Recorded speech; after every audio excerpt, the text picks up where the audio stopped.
Hi guys, welcome back to my next video. നമ്മൾ ഇന്നോടെ നോക്കാൻ പോകുന്നത് ഒരു ട്രെയിലർ റിയാക്ഷൻ ആണ്. സംഭവം എന്താണെന്ന് വെച്ച് കഴിഞ്ഞാൽ നമ്മുടെ ഹോംബാല് ഫിലിം പ്രൊഡക്ഷൻ ഹൗസ് ഉണ്ടല്ലോ, നമുക്ക് എല്ലാവർക്കും ഇഷ്ടമുള്ള ഒരു പ്രൊഡക്ഷൻ കമ്പനിയാണ്. കാരണം മേക്കിംഗ് ക്വാളിറ്റി വിട്ടിട്ട് അവരൊരു പരിപാടിക്ക് നിൽക്കാനില്ല.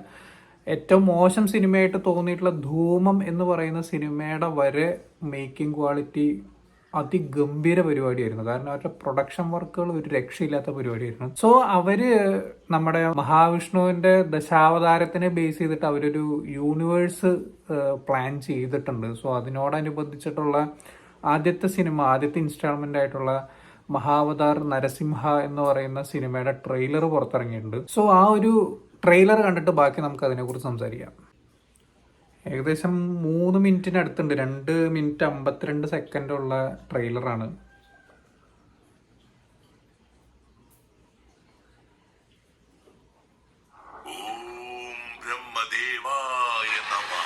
മഹാശക്തിശാലിയാണെന്നുള്ളതിൽ എനിക്ക് സംശയമില്ല. മലയാളമാണ്. മൃത്യുവിന് കാരണമായവൻ ഇപ്പോഴും ജീവിച്ചിരിക്കുന്നു. അവനെ നിനക്ക് പരാജയപ്പെടുത്തണമെങ്കിൽ ബ്രഹ്മദേവനെ കണ്ടു തുറക്കൂ. ഹിരണ്യകശ്യപു, പറയൂ, നീ ആഗ്രഹിക്കുന്ന വരം എന്താണ്? സർവം. അല്ലയോ ബ്രഹ്മദേവ, ഈ ചരാചരത്തിൽ താങ്കളുടെ സൃഷ്ടിയിലെ ഒന്നിൽ നിന്നും എനിക്ക് മൃത്യു സംഭവിക്കില്ലെന്നുള്ള വരം നൽകണം. പകൽ സമയത്തിലോ രാത്രിയിലോ എന്റെ വസതിയുടെ അകത്തു വച്ചോ അല്ലെങ്കിൽ പുറത്തു വച്ചോ, ആയുധം കൊണ്ടോ തന്ത്രം കൊണ്ടോ ഇവനുള്ളവയിൽ നിന്നും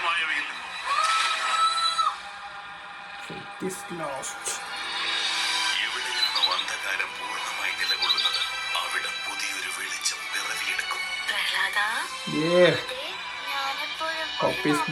വിശ്വസിക്കുന്നത് അതിൽ എന്നെ തന്നെ പൂർണ്ണമായി സമർപ്പിക്കുന്നു. അതിലൂടെ സകലതിനും മുക്തി ലഭിക്കുന്നു.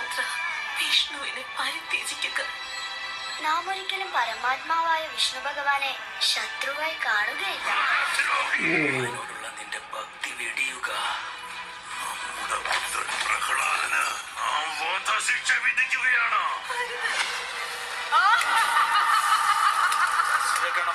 ഇതുപോലുള്ള ഒന്നും നമ്മുടെ കുലത്തിന് പേരും മഹിമയും പ്രദാനം ചെയ്യില്ല.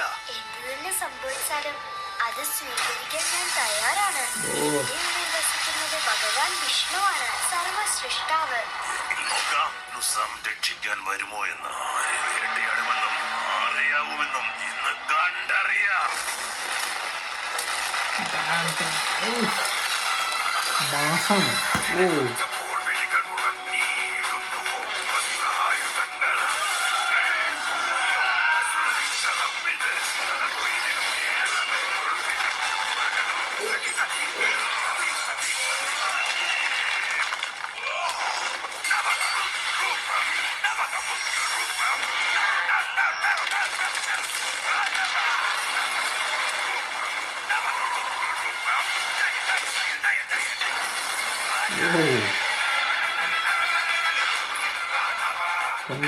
ജൂലൈ 2025.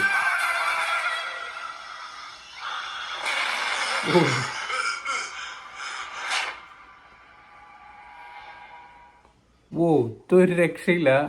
ഇത് ആക്ച്വലി ട്രെയിലറിനകത്ത് തന്നെ ഓൾമോസ്റ്റ് സ്റ്റോറിയുടെ ഒരു ബേസ് ലൈന് ട്രെയിലറിനകത്ത് തന്നെ അവർ കൊടുത്തിട്ടുണ്ട്. അതായത് ഈ സിനിമ കാണുന്ന ഓഡിയൻസ് അറിഞ്ഞിരിക്കേണ്ട ഒരു ബേസിക് ആയിട്ടുള്ളൊരു കാര്യമാണ്. ആരാണ് ഹിരണ്യകശിപു, ആരാണ് പ്രഹ്ലാദൻ, എന്താണ് നരസിംഹമൂർത്തിയുടെ വരവിന്റെ ഉദ്ദേശം, ഇതൊക്കെ ബേസിക് ആയിട്ടുള്ള കാര്യങ്ങൾ അറിഞ്ഞിരിക്കേണ്ടത് വളരെ അത്യാവശ്യമാണ്. അത് ഈ ട്രെയിലറിനകത്ത് അവർ വ്യക്തമായിട്ട് അവർ ഉൾക്കൊള്ളിച്ചിട്ടുണ്ട്. പിന്നെ ഇതിന് ഇടയ്ക്കുള്ള ഒരു ഗൂസ്ബം മൊമെന്റ്സ് എന്താണെന്ന് വെച്ച് കഴിഞ്ഞാൽ, പ്രഹ്ലാദനെ ഇതിൽ കാണിക്കുന്നുണ്ട്, കൊല്ലാൻ കൊണ്ടുപോകുന്ന ഒരുപാട് സിറ്റുവേഷൻസ് ഉണ്ട്. അതൊന്നൊക്കെ എങ്ങനെ മൂപ്പര് കവർ ചെയ്ത് വരുന്നു എന്നുള്ള കാര്യങ്ങളൊക്കെ വളരെ രസകരമായിട്ടുള്ള കുറേ കാര്യങ്ങളുണ്ട്. ഒരുപാട് ആൾക്കാർ മിക്കവാറും കുട്ടിക്കാലത്തൊക്കെ കേട്ടിട്ടുള്ള കഥ തന്നെയായിരിക്കും. പക്ഷെ അത് ഈ ഒരു യൂണിവേഴ്സ് ഇവർ ഉദ്ദേശിച്ചിരിക്കുന്ന തന്നെ ന്യൂ ജനറേഷൻ ഓഡിയൻസിന് വേണ്ടിയിട്ടാണ്. അവർക്ക് ഈ ഒരു സിനിമ അല്ലെങ്കിൽ ഇത്തരത്തിലുള്ള കുറേ പരിപാടികൾക്ക്, അതും നമ്മുടെ അനിമേഷൻ പരിപാടികൾ. എനിക്ക് തോന്നുന്നു ഇന്ത്യൻ സിനിമയ്ക്കകത്ത് അനിമേഷൻ സിനിമകൾ വളരെയധികം കുറവാണ്. പറയാൻ പോലും നേരെ ചൊവ്വേ അങ്ങനത്തെ ഒരു പരിപാടികളില്ല. ഒരു അനിമേഷൻ സിനിമ എന്ന് പറയുമ്പോൾ വളരെ നമുക്ക് ലോകത്തിനെ ഉയർത്തി കാണിക്കാൻ പറ്റുന്ന ടൈപ്പിലൊരു അനിമേഷൻ സിനിമ എന്ന് പറയുന്നത് ഇനി എൻ്റെ അറിവിലില്ല. പക്ഷെ ഈ ഒരു സിനിമ അല്ലെങ്കിൽ ഈ ഒരു യൂണിവേഴ്സ് അതിഗംഭീരമാവാനുള്ള സാധ്യത കൂടുതലാണ്. അതിനൊരൊറ്റ പേര് ഹോംബാലെ ഫിലിംസ് എന്നുള്ളതാണ്. സോ ഈ ഒരു സംഭവം ഇതിന്റെ ബാക്ക്ഗ്രൗണ്ട് സ്കോറുകളായാലും ഇപ്പോൾ ട്രെയിലറിനകത്ത് കാണിച്ചിരിക്കുന്ന മേക്കിംഗ് പരിപാടികൾ തന്നെ അത്യാവശ്യം നല്ല രീതിക്ക് വന്നിട്ടുണ്ട്. 3Dയിലാണ് പടം റിലീസാവുന്നത്. അതാണ് എന്നെ വളരെയധികം എക്സൈറ്റ് ചെയ്യുന്ന ഒരു സംഭവം എന്ന് പറയുന്നത്. കാരണം ഇന്ത്യൻ സിനിമയ്ക്കകത്ത് ഒരു അനിമേഷൻ സിനിമ അതും 3Dയിൽ റിലീസാവുക എന്ന് പറഞ്ഞു കഴിഞ്ഞാൽ, അതും ഒരു മിത്തോളജിക്കൽ മൂവി, ഒരുവിധം ജനതയ്ക്ക് മൊത്തം അറിയാവുന്ന ഒരു സ്റ്റോറി ലൈൻ, അത് അവരെങ്ങനെ മേക്ക് ചെയ്യും. എനിക്ക് തോന്നുന്നു 2-2.25 മണിക്കൂറാണ് പടത്തിന്റെ ഡ്യൂറേഷൻ വരുന്നതെന്ന് തോന്നുന്നു. അത്യാവശ്യം നല്ല ഗ്രാൻഡ് ആയിട്ടുള്ള റിലീസ് തന്നെയായിരിക്കും. 25-ാം തീയതിയാണ് റിലീസാവുന്നത്. വേറൊരു എക്സൈറ്റ്മെന്റ് എന്ന് പറയുന്നത്, ഇപ്പൊ നമ്മള് മാർവലൊക്കെ സെറ്റ് ചെയ്ത് വെച്ചിരിക്കുന്നത് പോലെ ഓരോ 2 വർഷത്തെ ഗ്യാപ്പിൽ ഇവർ ഓരോ സിനിമകൾ റിലീസ് ചെയ്യാനാണ് ഇവരുടെ ഉദ്ദേശം എന്ന് പറയുന്നത്. അതിൽ കൽക്കിയുടെ സിനിമ മാത്രം 2 പാർട്ടായിട്ട് എങ്ങാണ്ട് റിലീസ് ചെയ്യുന്നുണ്ട്. സോ 2037 വരെ ഇവർക്ക് ഓരോ പടങ്ങൾ ഈ ഒരു യൂണിവേഴ്സിനകത്ത് റിലീസ് ആവാണ്ട്, മഹാവതാര് പരശുരാമന്റെ, അതുപോലെ തന്നെ ശ്രീരാമന്റെ, കൃഷ്ണന്റെ, കൽക്കിയുടെ 2 പാർട്ടുകൾ, അങ്ങനെ ഏതൊക്കെയോ കുറച്ച് പരിപാടികൾ അങ്ങനെ നീണ്ടു കിടക്കുന്നുണ്ട്.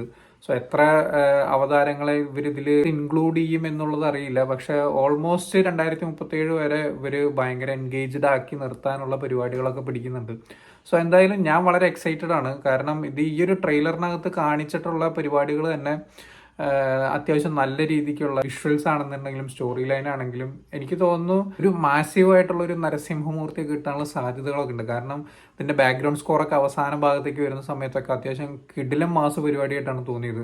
ഇതിപ്പോൾ നമ്മൾ കണ്ടത് മലയാളം ട്രെയിലറാണ്. ഇതിന്റെ ഒറിജിനൽ വേർഷൻസ് കണ്ടു കഴിഞ്ഞാൽ, ഒറിജിനൽ വേർഷനൊക്കെ കണ്ടു കഴിഞ്ഞാലാണ് ശരിക്കും ആ ഒരു സോങ്ങിന്റെ പവർ ആൻഡ് ഡെപ്ത് നമുക്ക് കിട്ടുള്ളൂ. മലയാളം ലിറിക്സ് എനിക്ക് അത്രയ്ക്ക് അങ്ങോട്ട് വലിയ സുഖമായി തോന്നിയില്ല. പക്ഷെ ഡബിങ്ങും കാര്യങ്ങളൊക്കെ അത്യാവശ്യം നല്ല രീതിക്ക് വന്നിട്ടുണ്ട്. ആ മറ്റേ ഹിരണ്യാശിപുവിന്റെ ഒക്കെ ആ ഒരു സിറ്റുവേഷനൊക്കെ കാണിച്ചിരിക്കുന്നത്, ബ്രഹ്മാവിന്റെ ഒക്കെ ആ ഒരു സിറ്റുവേഷൻ കാണിച്ചിരിക്കുന്നത് അത്യാവശ്യം നല്ല മേക്കിംഗ് ക്വാളിറ്റി ആയിട്ടാണ് പേഴ്സണലി എനിക്ക് തോന്നിയിട്ടുള്ളത്. കുറവുകളുണ്ട്, പക്ഷെ എന്നിരുന്നാലും നമ്മൾ ഇന്ത്യക്കാർക്ക് എടുത്തു പിടിക്കാവുന്ന ഒരു സംഭവമായിട്ട് ഈ ഒരു സംഭവം മാറുന്നുള്ളതാണ് പേഴ്സണലി എനിക്ക് തോന്നിയിട്ടുള്ളത്. നരസിംഹമൂർത്തി എന്ന് പറയുന്നത് ആ ഒരൊറ്റ സിറ്റുവേഷനിൽ വരുന്നതാണ്. എൻ്റെ ഒരു ചെറിയൊരു അറിവ് പ്രകാരം ആ ഒരു സിറ്റുവേഷനിൽ വരുന്ന ഒരു അവതാരമായിട്ടാണ് നരസിംഹസ്വാമിനെ അറിയപ്പെടുന്നതൊക്കെ. ആ ഒരു സിറ്റുവേഷനകത്ത് പക്ഷെ കൊല മാസമായിട്ടുള്ള സീൻസും കാര്യങ്ങളൊക്കെ ഇവർ ഇതിൽ ഒരുക്കി വെച്ചിട്ടുണ്ടെന്നാണ് എനിക്ക് തോന്നുന്നത്. ആ ഇൻട്രൊഡക്ഷനൊക്കെ ഗംഭീരമായിരിക്കുന്നതാണ് പേഴ്സണലി എനിക്ക് കാണുമ്പോൾ തന്നെ. അതായത് ഇതിൽ ഒരുപാട് കൈകളൊക്കെ ആയിട്ടുള്ള ഒരു പരിപാടിയൊക്കെ ആയിട്ട് വരുന്നതൊക്കെ കാണിക്കുന്നുണ്ട്. എൻ്റെ അമ്മ, അത് വേറെ ലെവലൊരു പരിപാടി തന്നെയായിരിക്കും എന്നാണ് തോന്നുന്നത്. പിന്നെ അതുപോലെ തന്നെ ഡിവോഷണൽ പരിപാടികൾ ഒരുപാട് ഈ ഒരു സിനിമയ്ക്കകത്ത് കാണിച്ചിട്ടുണ്ട്, അല്ലെങ്കിൽ ഈ ഒരു ട്രെയിലറിനകത്ത് കാണിച്ചിട്ടുണ്ട്. മഹാവിഷ്ണുവാണ് എല്ലാം എന്നുള്ള ഒരു പ്രഹ്ലാദന്റെ പോയിന്റ് ഓഫ് വ്യൂ നിന്നുകൊണ്ട് ഒരുപാട് കാര്യങ്ങൾ പറയുന്നുണ്ട്. അതിൽ പ്രഹ്ലാദൻ ഈ അസുരഗണങ്ങളിലെ ഏറ്റവും സാത്വികനായിട്ടുള്ള 1-2 പേരാണ് ഈ പ്രഹ്ലാദനും അതുപോലെ തന്നെ നമ്മുടെ മഹാബലിയൊക്കെ. സോ അത്രയും സാത്വികന്മാരായിട്ടുള്ള ആൾക്കാരുടെ കുറച്ച് പരിപാടികളും കാര്യങ്ങളൊക്കെയാണ് ഈ ഒരു സിനിമയ്ക്കകത്ത് സംസാരം. മഹാബലിയുടെ കാര്യമല്ല പറഞ്ഞ്, പ്രഹ്ലാദൻ അത്രയധികം സാത്വികനായിട്ടുള്ളൊരു മനുഷ്യൻ. അസുരനാണെങ്കിൽ പോലും മഹാവിഷ്ണുവിനെ അത്രയധികം ഭക്തിയോടുകൂടി നോക്കി കാണുകയും സാത്വികനൊക്കെ ആയിട്ട് ജീവിക്കുകയൊക്കെ ചെയ്തിരുന്ന ഒരു ദേവഗുണമുള്ളൊരു അസുരനായിട്ടാണ് പ്രഹ്ലാദനെ ശരിക്കും ഈ ഒരു കഥകൾ മിത്തോളജിയിലൊക്കെ അടയാളപ്പെടുത്തിയിട്ടുള്ളത്. സോ എന്തായാലും നല്ലൊരു ഡിവോഷണൽ പ്ലസ് അതുപോലെ തന്നെ ക്ലാസ് ആൻഡ് മാസ് ആയിട്ടുള്ള ഒരുപാട് സീക്വൻസുകൾ ഒരു സിനിമയ്ക്കകത്ത് കാണാൻ പറ്റും. അപ്പോൾ അതൊക്കെ എങ്ങനെ ഉണ്ടാവും എന്നുള്ളൊരു എക്സ്പീരിയൻസ് അറിയാൻ വേണ്ടിയിട്ട് ഞാൻ വളരെയധികം കാത്തിരിക്കുന്ന ഒരു സംഭവം കൂടിയാണ്. സോ എന്തായാലും 25-ാം തീയതി ഈ ഒരു സിനിമ റിലീസ് ആവുകയാണ്. സോ നിങ്ങൾ ഈ ഒരു ട്രെയിലർ കണ്ടിട്ടുള്ളവരാണെങ്കിൽ എന്താണ് നിങ്ങളുടെ അഭിപ്രായം, അല്ലെങ്കിൽ എന്താണ് ഈ ഒരു യൂണിവേഴ്സിനെ കുറിച്ച് നിങ്ങൾക്ക് അറിയുന്നതും അറിയാത്തതുമായിട്ടുള്ള ഒരുപാട് കാര്യങ്ങളുണ്ടാകും. സോ അതൊക്കെ എന്താണെന്നുള്ളതൊക്കെ താഴെ കമന്റ് ബോക്സിൽ രേഖപ്പെടുത്താം. സോ നിങ്ങൾ ഈ ഒരു സിനിമയ്ക്ക് വേണ്ടി എക്സൈറ്റഡ് ആണോ എന്നുള്ളതും കൂടി നിങ്ങൾ ദയവായി കമന്റ് ചെയ്യാം. സോ വീഡിയോ ഇഷ്ടപ്പെട്ടെന്നായിരുന്നു, ഇഷ്ടപ്പെട്ട ലൈക്ക് ചെയ്യുക, ഷെയർ ചെയ്യുക, കമന്റ് ചെയ്യുക, ചാനൽ സബ്സ്ക്രൈബ് ചെയ്യുന്നവരും മറക്കാതിരിക്കുക. See you in the next video guys.